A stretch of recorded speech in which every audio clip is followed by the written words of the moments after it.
नमस्कार, मैं हूं अंकुर और आप देख रहे हैं सत्य हिंदी का सुबह 11 बजे का न्यूज बुलेटिन। पश्चिम बंगाल से बड़ी हैरान और अचंभे में डालने वाली खबर आ रही है।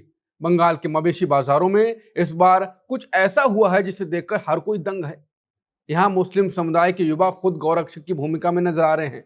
वहीं दूसरी तरफ गाय ना बिकने से हिंदू मवेशी व्यापारी और किसान भारी संकट में आ गए हैं। इसके साथ ही शुभेंदु सरकार ने राज्य के सभी स्कूलों के बाद अब मदरसों में भी सुबह की प्रार्थना के दौरान वंदे मातरम गाना पूरी तरह अनिवार्य कर दिया। वहीं इंटरनेशनल बेइज्जती का नया रिकॉर्ड भी बना है। एफबीआई ने भारत में हमारी पुलिस की पोल भी खोल दी है। खबरें अभी और भी हैं जो हमको हैरान करेंगी, इसलिए पहले जान लेते हैं बुलेटिन की 5 बड़ी खबरें। बंगाल का उल्टा फेर, मुस्लिम बने गौरक्षक, हिंदू व्यापारी परेशान, मवेशी बाजार सुनसान। इंटरनेशनल बेइज्जती का नया रिकॉर्ड। एफबीआई ने भारत में चल रहा फर्जी कॉल सेंटर किया बंद। बंगाल में स्कूलों के बाद अब मदरसों में वंदे मातरम जरूरी, शुभेंदु सरकार का फैसला। सुप्रीम कोर्ट के जज जस्टिस भुइयां बोले, असहमति लोकतंत्र का अहम हिस्सा। पीएम मोदी आज सेवा तीर्थ में मंत्रियों के साथ करेंगे बैठक, कैबिनेट फेरबदल की चर्चा।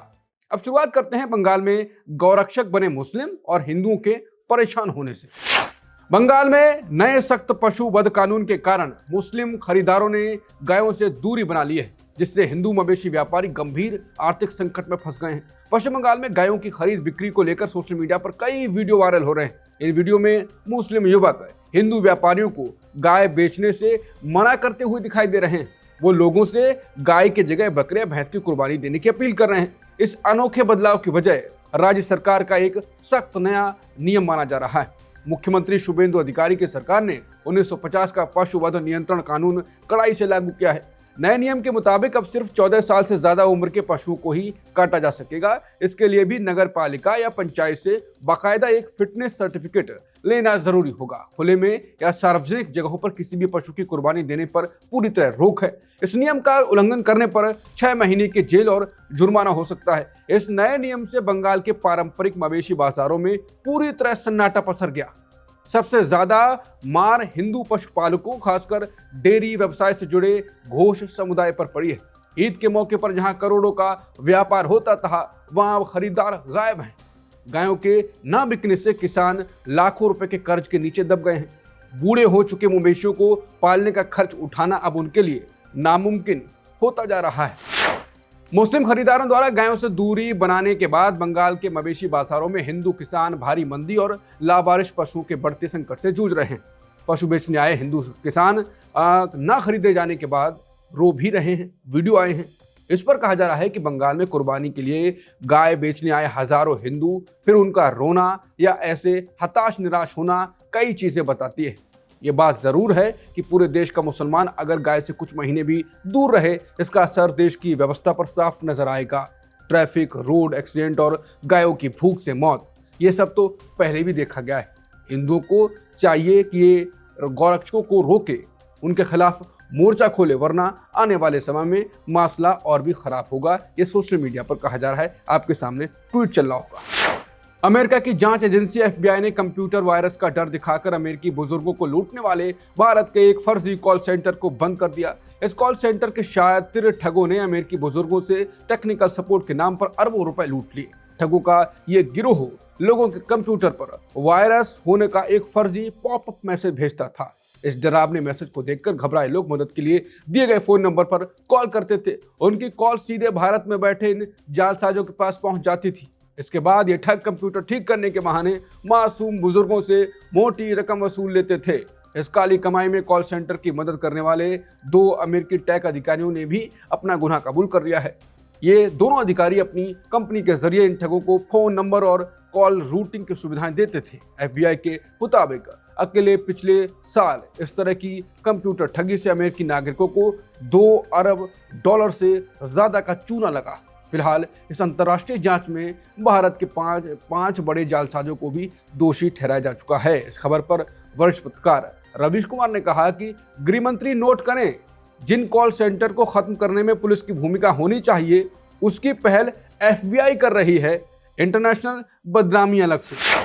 पश्चिम बंगाल की नई शुभेंदु सरकार ने स्कूलों के बाद अब राज्य के सभी मदरसों में भी सुबह की प्रार्थना के दौरान वंदे मातरम गाना अनिवार्य कर दिया। यह आदेश सरकारी सहायता प्राप्त और गैर सहायता प्राप्त सभी मान्यता प्राप्त मदरसों पर लागू होगा।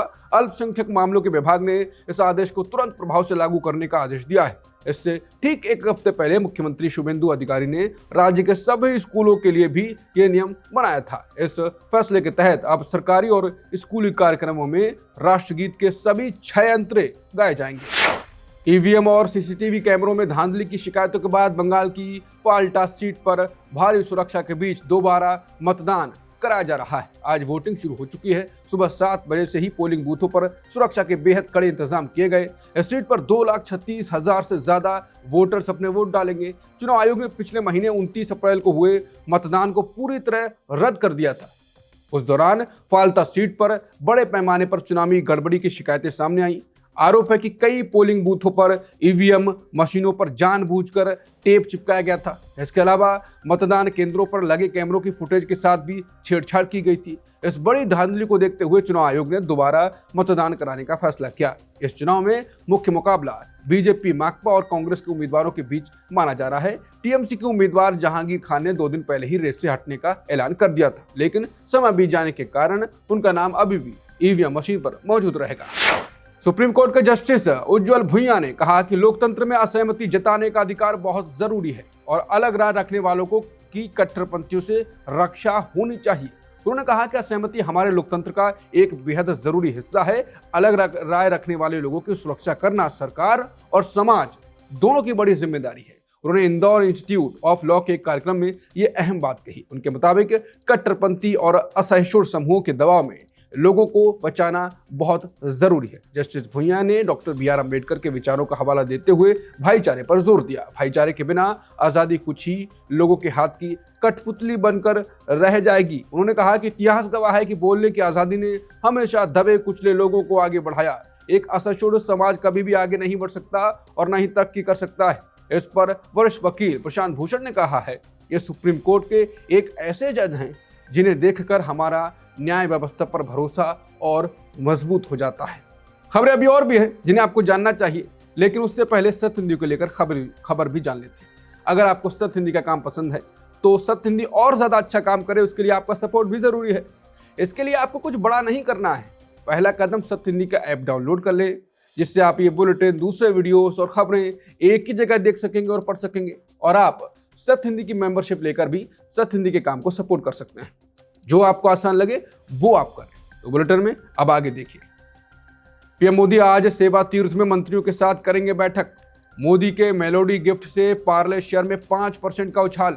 कांग्रेस ने कहा कि पीएम के लिए एम का मतलब महंगाई नहीं, मेलोडी है। और दिल्ली एनसीआर में आज से 3 दिन का चक्का जाम शुरू।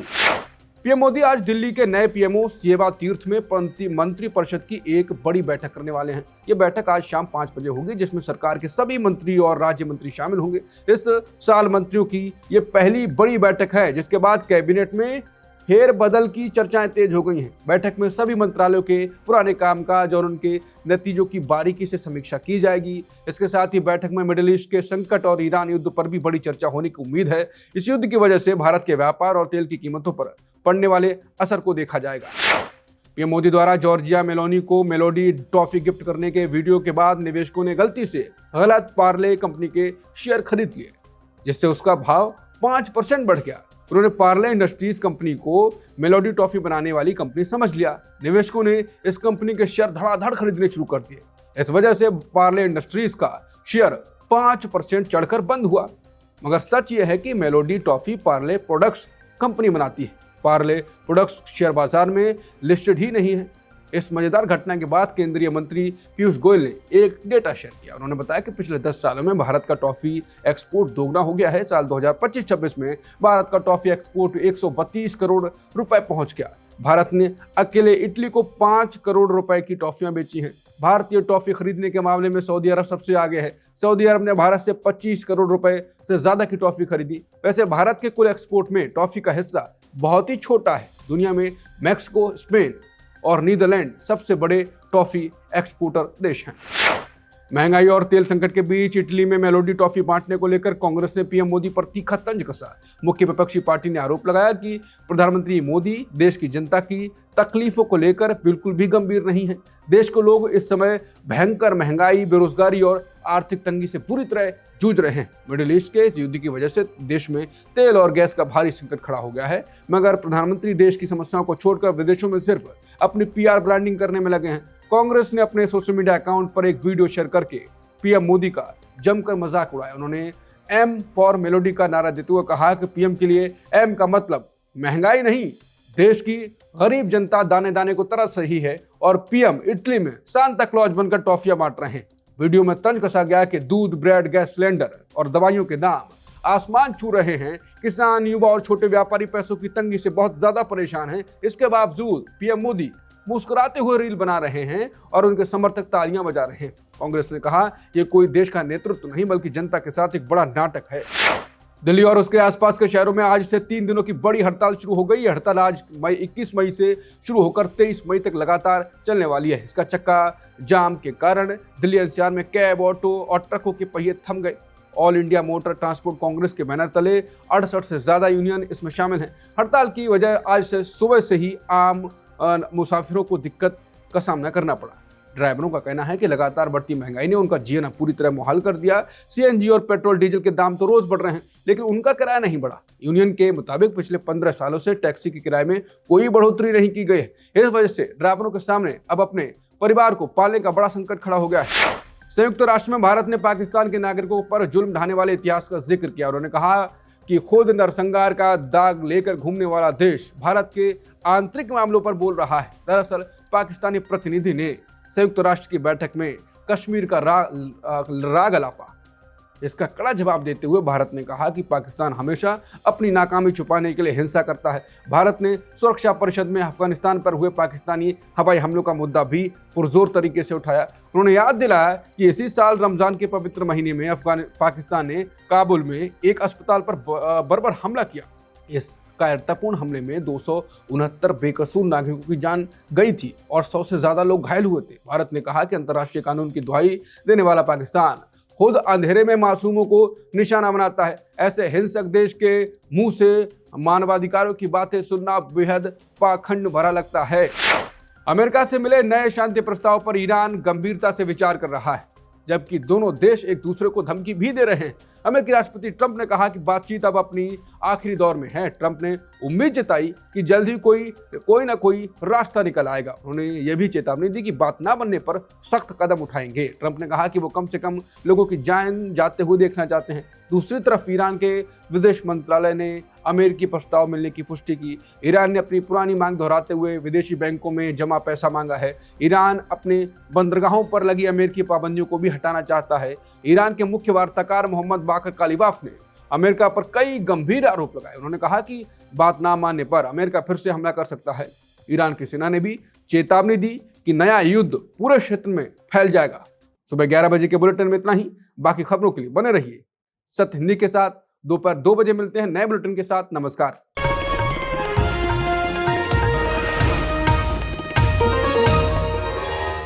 Copyright disclaimer under Section 107 of the Copyright Act 1976. Allowance is made for fair use for purposes such as criticism, comment, news reporting, scholarship, and research. Fair use is a use permitted by copyright statute that might otherwise be infringing.